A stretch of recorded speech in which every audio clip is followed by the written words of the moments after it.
Hey, Simone here, as always, with some insights of what to pay attention to when you are scaling your business. So, I know you want to be a good leader, or you wouldn't be listening to this stuff right now. But sometimes getting a group of people to behave like a team, and even more importantly, to get stuff done, is like herding a bunch of cats. A lot of business owners think that they can tackle the problem of the day by delegating.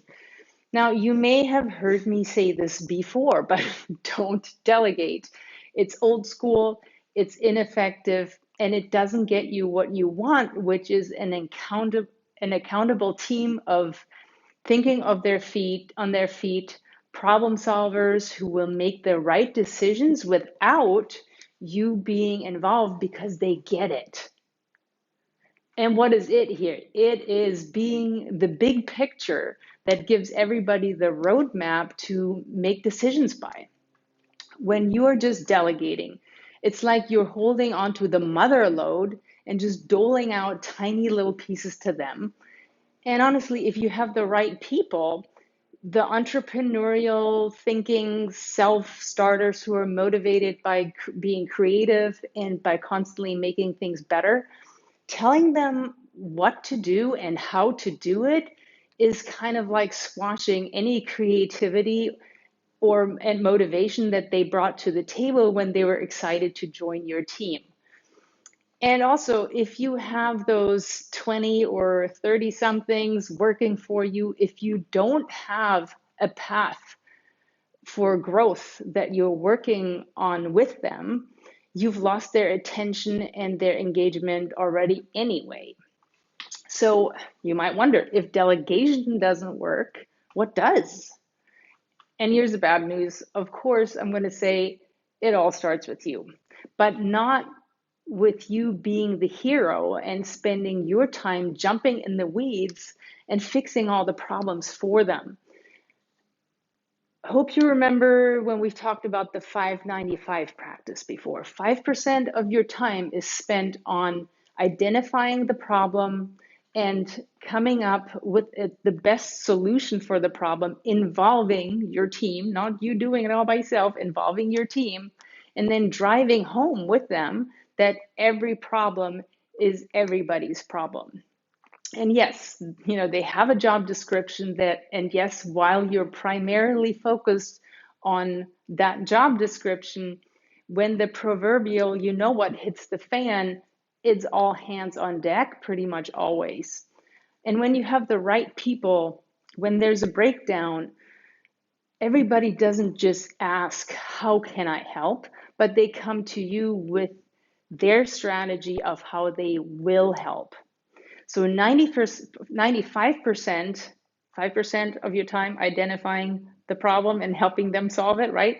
And so 95% of your time is spent on creating the right narrative and positioning and getting ahead of the challenge and taking care of the relationships that are possibly affected by this whole snafu.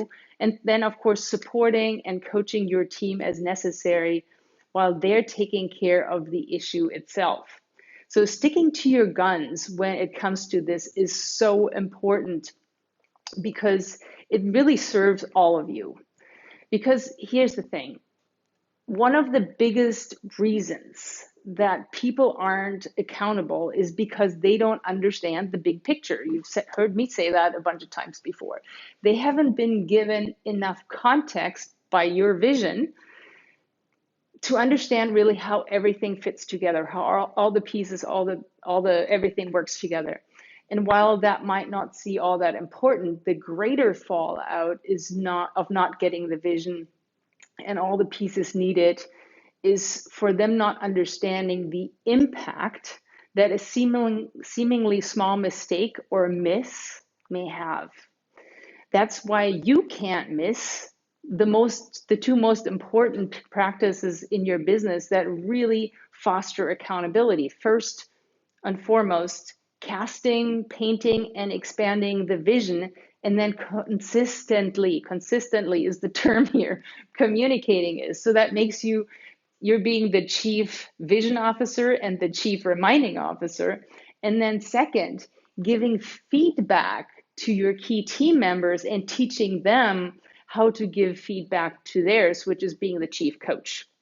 So getting people all fired up with your vision and having them see how they fit into it and how they impact really only matters when you communicate with them what's working and what's not working. And when you're telling them what's working, it's not to feed their egos, but to let them know what's working so that they will do more of it. It's like, good dog, you have a cookie, do more of that, right? And of course, when it's not working, your best tool to help them get better and be accountable is by having the conversation with them, telling them clearly what's not working.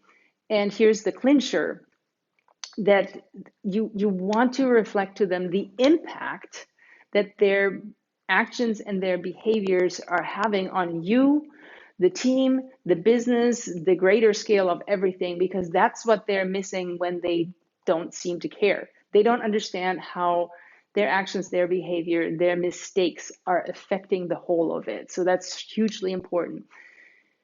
So, this is really, if they got this, they wouldn't miss.